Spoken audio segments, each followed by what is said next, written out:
Good morning students. हम अध्ययन कर रहे थे प्राचीन भारतीय इतिहास, और प्राचीन भारतीय इतिहास के जो हमारा प्रथम चैप्टर है उसका अंतिम बिंदु है, हम उसकी बात करने जा रहे हैं। और वो है प्राचीन काल में विज्ञान का विकास। विज्ञान का विकास से संबंधित एक महत्वपूर्ण प्रश्न बनता है, बड़ा प्रश्न परीक्षा की दृष्टि से महत्वपूर्ण है। तो आज हम विज्ञान के विकास का अध्ययन करेंगे। जब हम प्राचीन भारत के विज्ञान के विकास का अध्ययन करते हैं तो विज्ञान का वर्गीकरण हम इस तरह से करते हैं। सबसे पहले चिकित्सा विज्ञान, उसके बाद गणित विज्ञान, उसके बाद खगोल एवं ज्योतिष विज्ञान, और उसके बाद भौतिक एवं रसायन विज्ञान। हमारा प्राचीन काल से भारत का वैज्ञानिक दृष्टि में महत्वपूर्ण योगदान और महत्वपूर्ण उपलब्धियां रही। इसी संबंध में हम सबसे पहले अध्ययन करते हैं चिकित्सा विज्ञान के बारे में। प्राचीन काल से हमारे यहाँ विज्ञान का जो विकास हुआ उसमें चिकित्सा विज्ञान में किस प्रकार की उपलब्धियां रही, हम उनका अध्ययन करते हैं। जैसा कि हमने पढ़ा था वैदिक साहित्य, और वैदिक साहित्य में हमने पढ़ा था ऋग्वेद का उपवेद आयुर्वेद, यानी हमने ऋग्वेद का उपवेद पढ़ा था आयुर्वेद, जो उपवेद है ऋग्वेद का। और ये जो आयुर्वेद है और ऋग्वेद का उपवेद है, ये है चिकित्सा विज्ञान से संबंधित है, चिकित्सा शास्त्र से संबंधित है।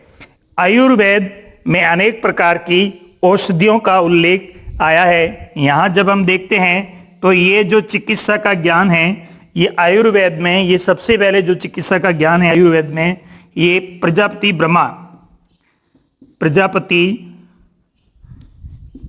ब्रह्मा ने ये ज्ञान राजा दक्ष को दिया।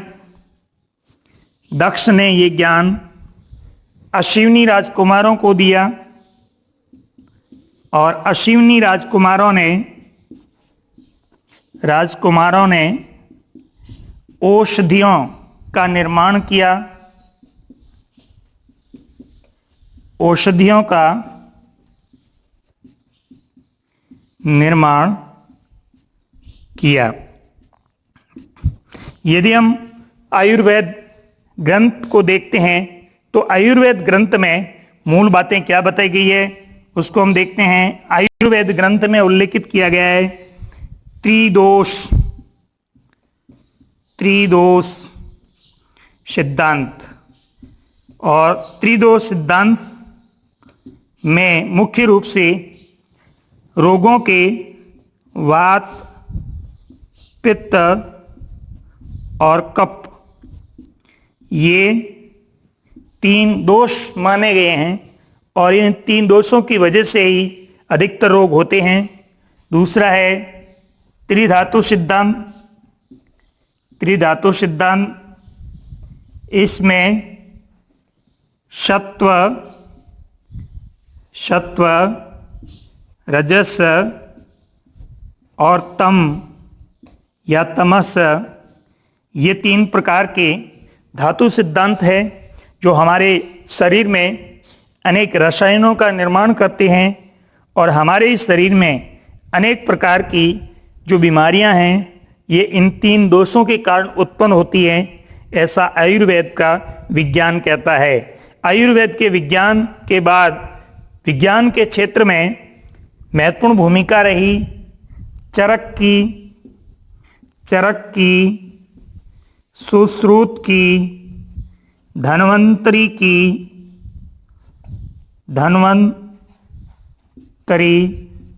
और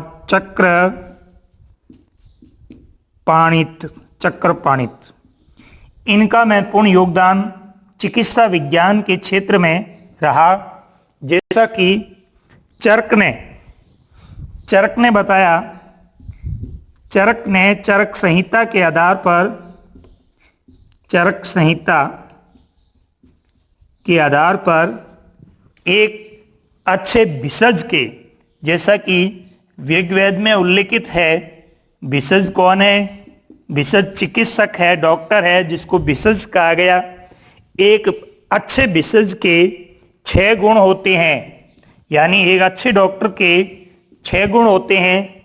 उनका उल्लेख चरक ने चरक संहिता में किया। जैसे एक अच्छे डॉक्टर के पास शिक्षा होनी चाहिए, स्मृति होनी चाहिए, विज्ञान का ज्ञान होना चाहिए, वितर्क यानी समालोचनात्मक चिंतन होना चाहिए, वितर्क करने वाला होना चाहिए, क्रिया यानी एक्टिवनेस, क्रियाशील होना चाहिए, तत्परता यानी अवेयरनेस होनी चाहिए। यानी वर्तमान में हम देखें तो एक अच्छे जो चिकित्सक है उसके जो अच्छे गुण हैं उनका उल्लेख मिलता है चरक संहिता में। जो एक अच्छे भिषज के 6 गुण बताए, यानी वह नॉलेजफुल होना चाहिए, उसकी मेमोरी पावरफुल होनी चाहिए, उसे साइंस का अच्छा ज्ञान होना चाहिए, उसे कॉन्टेवर्सी ज्ञान, कॉन्टेवर्सी का मतलब ऐसा करने पर ऐसा हो जाएगा, ऐसा करने पर ऐसा क्यों हो जाएगा, इस तरह के तर्क वितर्क करने का ज्ञान चिकित्सक के पास होना चाहिए। चिकित्सक हमेशा इलाज में भी, चाहे भले ही वो सकारात्मक इलाज करता हो, लेकिन वो दोनों लक्षण, सकारात्मक और नकारात्मक दोनों लक्षण देखता है। उसके बाद क्रिया एक्टिवनेस होना चाहिए और तत्परता दिखाएं, ताकि किया जाने वाली जो क्रिया है, किया जाने वाला इलाज है, वो सफल हो सके। तो इस तरह से एक अच्छे चिकित्सक के गुण भी बताए गए। अथर्ववेद में कहा गया है, अथर्ववेद की यदि हम बात करें, अथर्ववेद के अध्याय 8 में श्लोक 10 में कहा गया है कि जहर का उपचार जहर से है। जहर का उपचार जहर से है, मतलब यह है यदि कोई बैक्टीरियाज होता है, कोई वायरस होता है, तो उसके संबंधित यदि वह किस जीव से फैला है, किस प्राणी से फैला है, उसकी यदि हमें जानकारी होती है तो वापस जो उसके लिए वैक्सीन आती है, दवाइयाँ बनती है, वो उसी की बनाई जाती है ताकि जल्दी उपयोग में आ सके और कारगर साबित हो सके। क्योंकि जहर का उपचार जहर से ही है, इसीलिए तो सांप को देखकर डॉक्टर दवाई देता है, ताकि सांप, उसी सांप से बनी हुई दवाई होती है तो वो उसमें असरदार होती है। इसलिए कहा गया जहर का उपचार जहर से है, ऐसा अथर्ववेद में कहा गया है। यदि हम सुश्रुत की बात करें तो सुश्रुत ने चिकित्सा शास्त्र में अनेक विज्ञान की शाखाओं से संबंधित काम किया, जिसे हम काय चिकित्सा, कार्डियोलॉजी, हृदय से संबंधित विज्ञान, इस प्रकार की नई शल्य क्रियाओं का प्रतिपादन भी सुश्रुत ने किया। उसके बाद हम देखते हैं प्राचीन काल में चिकित्सा विज्ञान के क्षेत्र में वाग्भट विद्वान हुए। वाग्भट ने एक ग्रंथ लिखा जिसका नाम है अष्टांग हृदय। वाग्भट ने अष्टांग हृदय रचना में समस्त विज्ञान को, चिकित्सा विज्ञान का समस्त जो ज्ञान है उसको इन्होंने व्यवस्थित रूप में स्थापित करने का प्रयास किया। इसके अलावा अनेक प्रकार की बीमारियां, जैसे उदर रोग, राज्यसमा रोग, कुष्ठ रोग, ऐसी अनेक प्रकार की बीमारियों से संबंधित चिकित्सा का उल्लेख भी वाग्भट ने अष्टांग हृदय में किया है। इसके अलावा चक्रपालित ने एक भानुमति ग्रंथ का प्रतिपादन किया, जिसमें इस तरह की चिकित्सा विज्ञान का उन्होंने उल्लेख किया। तो प्राचीन काल में जब हम देखते हैं तो हमारे भारत देश में इस तरह से चिकित्सा विज्ञान का जो ज्ञान है वो प्रतिपादित हुआ और आगे बढ़ा।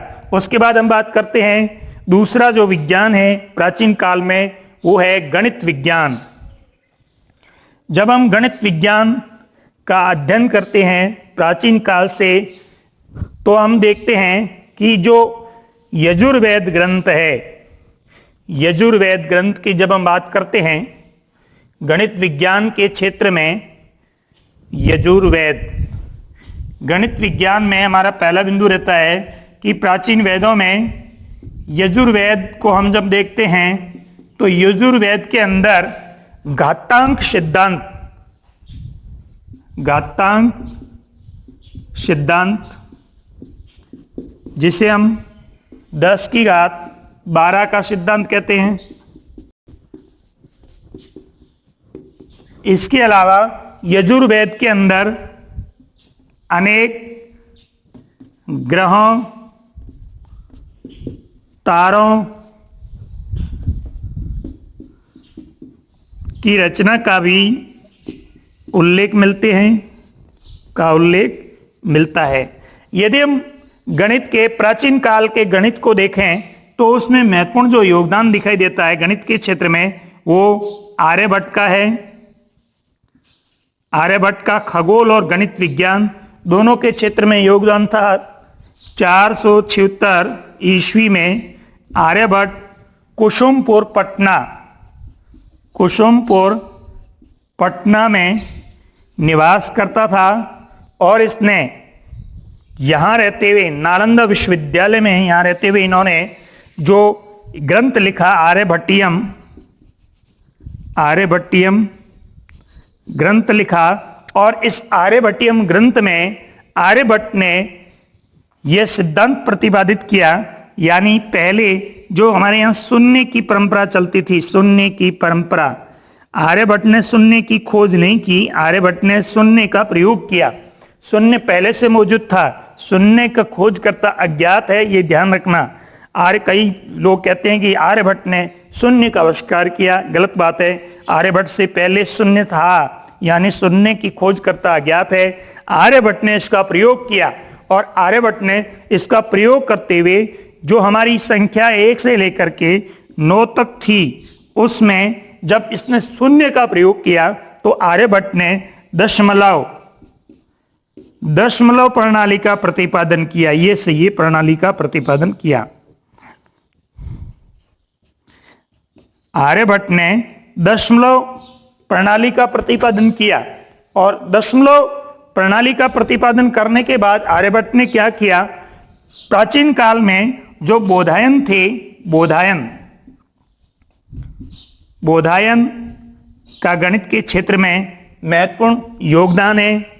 बोधायन के गणित के क्षेत्र में जो योगदान है उसका उल्लेख हमें शूल्व सूत्र में मिलता है, और शूल्व सूत्र में बोधायन ने जो नाप की परंपरा है, नाप यानी रेखा गणित की जो परंपरा है, उसके निमित्त इन्होंने बोधायन ने एक प्रमेय दिया, जिस प्रमेय का नाम है चित्ती प्रमेय। और ये जो चित्ती प्रमेय है, इसी चित्ती प्रमेय को बाद में पाइथागोरस ने अध्ययन कर लिया। इसके ग्रंथ को अध्ययन करने के बाद इन्होंने वापस यूनानी तरीके से इस सिद्धांत को प्रतिपादित किया। इसे हम इसको पाइथागोरस प्रमेय के नाम से जानते हैं, जिसको हम ज्यामिति विज्ञान के नाम से जानते हैं। इस ज्यामिति विज्ञान का वास्तविक प्रतिपादक कौन है? बोधायन है, जिसने अपने ग्रंथ शूल्व सूत्र में एक चित्ती प्रमेय दिया, और इस चित्ती प्रमेय में बोधायन ने इस तरह का सिद्धांत दिया। जब इस बोधायन के इस तरह के सिद्धांत का भी आर्यभट्ट ने अध्ययन किया, तो बोधायन के इस तरह के अध्ययन करने के बाद आर्यभट्ट को बोधायन के द्वारा दिया हुआ एक सूत्र यानी एक लोगो प्रतीक पाया गया, जिसको पाई कहा जाता है, पाई।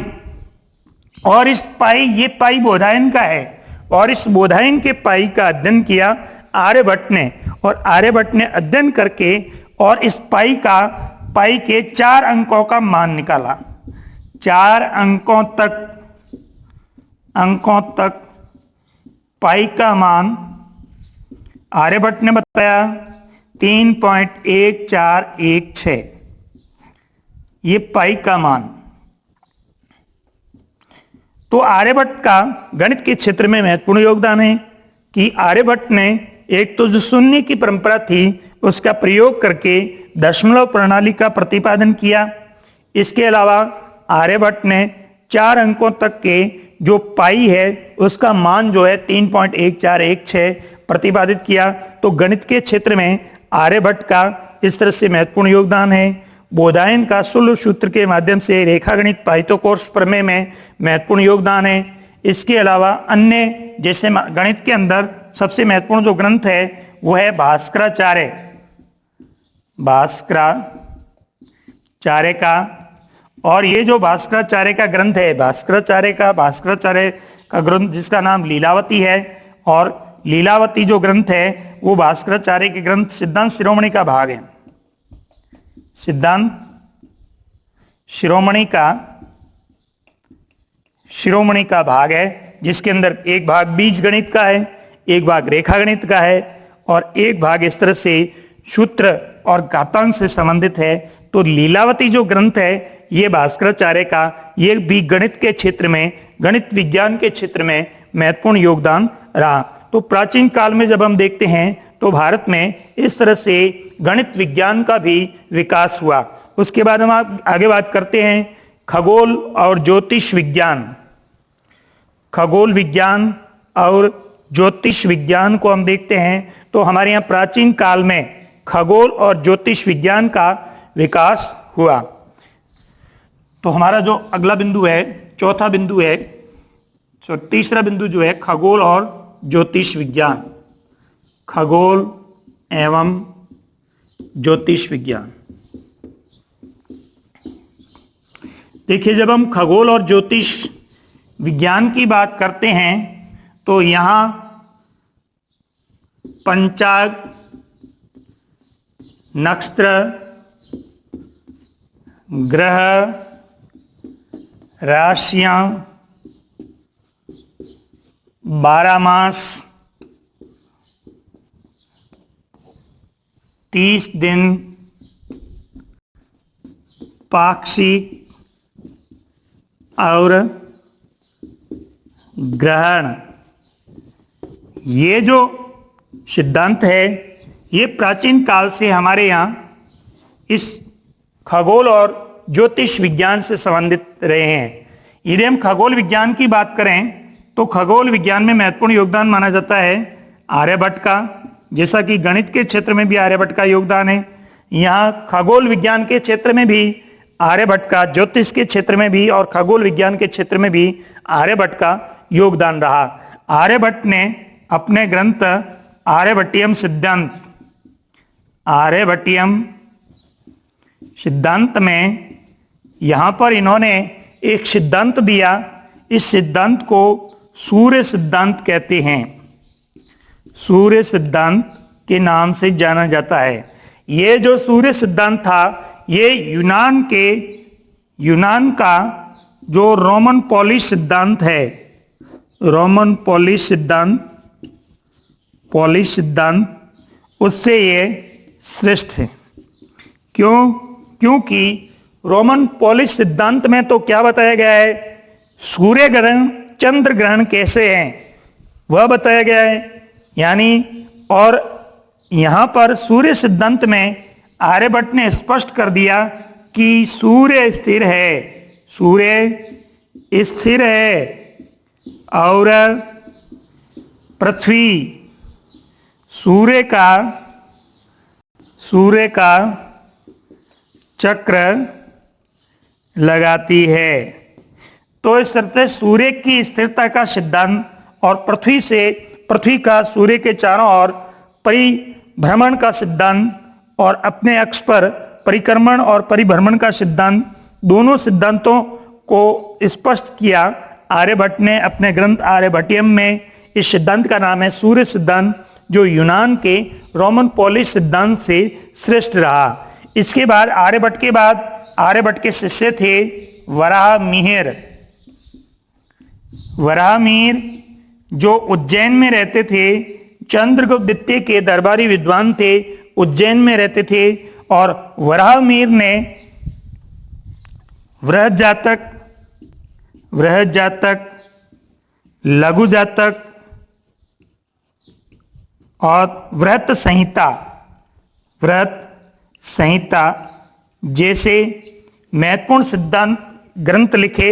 वराहमिहिर ने इन सिद्धांतों में आर्यभट्ट की शिक्षा को, आर्यभट्ट के सिद्धांत को आगे बढ़ाया और आगे बढ़ाते हुए इन्होंने खगोल विज्ञान के साथ साथ ज्योतिष विज्ञान का प्रतिपादन किया। और ज्योतिष विज्ञान के प्रतिपादन में इन्होंने मूल रूप से जो यूनान के जो सिद्धांत थे, यूनान का जैसे रोमन पॉलिश सिद्धांत और सूर्य सिद्धांत, इस तरह से जो 5 सिद्धांत बने थे, उन 5 सिद्धांतों का इन्होंने वराहमिहिर ने अच्छे तरीके से अपनी रचना में उल्लेख किया। और फिर ज्योतिष से संबंधित विशेष करके होरा शास्त्र जिसको हम कहते हैं, जिसको हम राशि विज्ञान कहते हैं, इसका इन्होंने वराहमिहिर ने विशिष्ट उल्लेख किया। उसके बाद हम देखते हैं इस खगोल और ज्योतिष विज्ञान के क्षेत्र में महत्वपूर्ण योगदान ब्रह्मगुप्त का है। ब्रह्मगुप्त जो है वो भीनमाल के रहने वाले थे। ब्रह्मगुप्त भीनमाल जालोर के रहने वाले थे, भिन्नमाल जालोर। और ब्रह्मगुप्त ने एक शास्त्र ग्रंथ लिखा जिसका नाम है ब्रह्म स्फोट सिद्धांत। और खगोल और ज्योतिष के क्षेत्र में ब्रह्मगुप्त ने क्या किया, इस ब्रह्म स्फोट सिद्धांत ग्रंथ में पहली बार स्पष्ट किया, पहली बार इन्होंने गुरुत्वाकर्षण शक्ति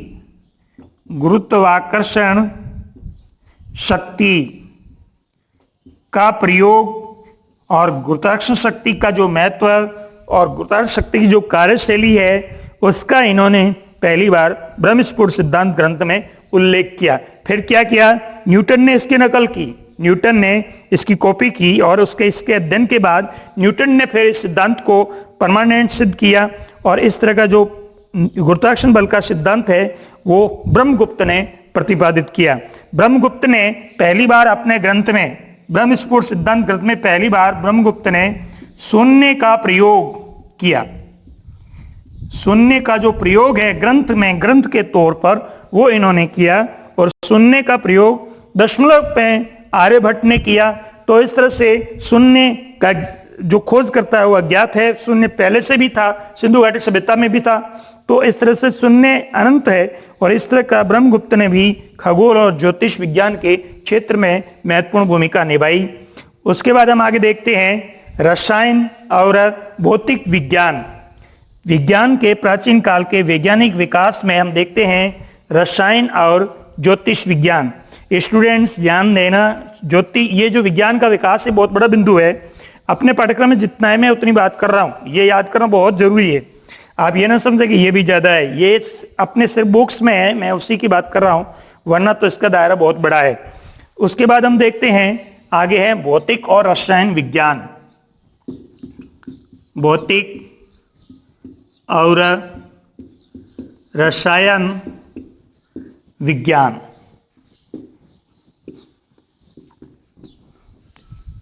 जब हम भौतिक विज्ञान की बात करते हैं तो प्राचीन काल में भौतिक विज्ञान के संबंध में महर्षि कणाद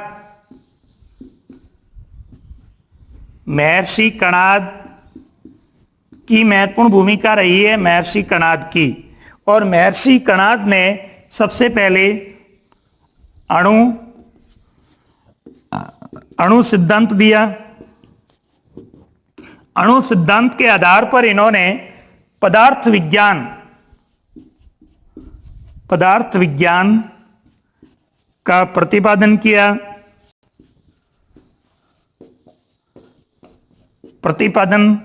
पदार्थ विज्ञान का इन्होंने प्रतिपादन किया। इसके साथ इन्होंने परमाणुवाद का सिद्धांत प्रतिपादित किया। यदि हम भौतिक विज्ञान के क्षेत्र में देखें तो जो पदार्थों की रचना है, जिसमें पदार्थों की उत्पत्ति, पदार्थ की उत्पत्ति, पदार्थ की गति, पदार्थ की शक्ति, इसके बारे में विशिष्ट जो अध्ययन है वो महर्षि कणाद ने किया। इसके अलावा प्रशस्त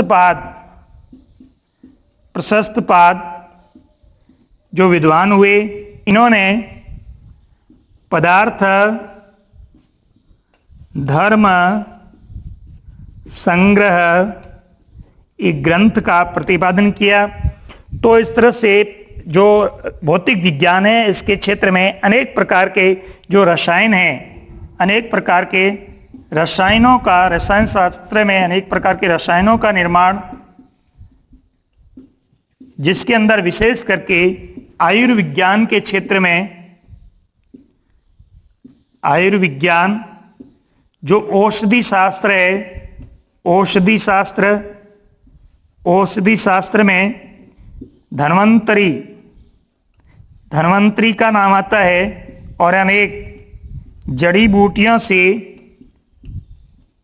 जो रसायन बने और रसायनों से अनेक प्रकार की जो औषधियों का निर्माण किया गया, वो रसायन शास्त्र के क्षेत्र में है। इसके बाद हम देखते हैं कि नागार्जुन ने रसायन शास्त्र के क्षेत्र में पारा धातु के संबंध में, कि पारा धातु का प्रयोग और पारा धातु की स्थिति किन रसायनों में किस प्रकार की होती है, इसके संबंध में भी इन्होंने अच्छे तरीके से अध्ययन किया। तो प्राचीन काल में हमारे यहाँ भौतिक और रसायन विज्ञान का विकास भी हुआ। इसके बाद हम बात करते हैं एक तकनीकी विज्ञान, टेक्नोलॉजी साइंस की हम बात करते हैं। हमारे प्राचीन भारत के इतिहास में हम देखते हैं तो इस तरह के जो तकनीकी ज्ञान से संबंधित हमारे यहाँ बहुत सारे ऐसे तथ्य मिलते हैं। यदि हम पुराने तरीकों से बने हुए स्तंभों या वस्तुओं या मिश्रण को देखें, मिश्रण, और वो भी धातु मिश्रण, ये हमारे यहाँ पर प्राचीन काल में एक टेक्नोलॉजी साइंस प्रौद्योगिकी विज्ञान का श्रेष्ठ उदाहरण है। और इसके संबंध में हमारे पास एक बहुत बड़ा उदाहरण है जो हमारी परीक्षा में पूछा जाता है, वो है मेहरौली का लौह स्तंभ। मेहरौली का लौह स्तंभ, यह मेहरौली दिल्ली में स्थित है, और विशेष ध्यान दें, यह मेहरौली का लौह स्तंभ है, यह गुप्त काल से संबंधित है, गुप्त काल से संबंधित है। गुप्त काल में भी चंद्रगुप्त द्वितीय से संबंधित है। इसके ऊपर, मेहरौली के लौह स्तंभ के ऊपर एक चंद्र शब्द लिखा है, चंद्र शब्द, और उसी के आधार पर हम कह रहे हैं कि ये गुप्त काल का है। खास बात यह है कि ये मेहरौली का लौह स्तंभ ये अष्ट धातु निर्मित है, 8 धातुओं से बना है, और इन 8 धातुओं का मिश्रण इस तरीके से हुआ है कि आज भी, इतने हजारों वर्ष होने के बाद, आज भी इस पर जंग नहीं लगा, आज भी इस पर जंग नहीं लगा। तो ये क्या स्पष्ट करना चाहते हैं? ये स्पष्ट करना चाहते हैं कि प्राचीन काल में हमारे पास एक तकनीकी विज्ञान, टेक्नोलॉजी साइंस की हमारे पास ऐसी तकनीकियां थी कि हम उनका मिश्रण बना करके, धातुओं को मिला करके किसी वस्तु का निर्माण करते थे। तो वो वस्तु थी, वो इस तरह से स्थायी और मजबूत बनती थी, ये हजारों वर्ष तक वो चलती थी। ये इतना जो पुराना ज्ञान हमारे पास पहले से मौजूद था। तो अष्ट धातुओं को मिलाने का, इसके अलावा जो मूर्ति निर्मित हुई, जिसको हम कांस्य धातु मूर्ति कहते हैं, कांस्य धातु मूर्ति, इसको हम लुप्तमोम पद्धति या धातु मिश्रण की क्रिया के रूप में जानते हैं। एक मूर्ति मोम की बना करके उसके अंदर धागे डाल दिए जाते थे, और उस मूर्ति के ऊपर मिट्टी का लेप किया जाता था, और मिट्टी का लेप करने के बाद धातु का मिश्रण बना करके उसके ऊपर लेप कर दिया जाता था। फिर अंदर से मोम, धागे को जला के मोम पिघाल के निकाल लेते थे, पानी में डाल करके मिट्टी बाहर आ जाती थी और एक जो कांसे की मूर्ति बनती थी अच्छे स्वरूप में, वो इस तरह के कांस्य धातु की मूर्ति निर्मित करने की जो कला है वो भी, जैसे हम सारनाथ की जो खड़े बुद्ध की मूर्तियां देखें, इस तरह की कई मूर्तियां जो है वो प्राचीन काल में हमारे यहाँ ये टेक्नोलॉजी, साइंस, प्रौद्योगिकी, विज्ञान के क्षेत्र में भी महत्वपूर्ण उपलब्धि रही। तो इस तरह से प्राचीन भारत के इतिहास में हम देखते हैं तो विज्ञान का विकास होता है। इससे आगे हम बात कल करेंगे।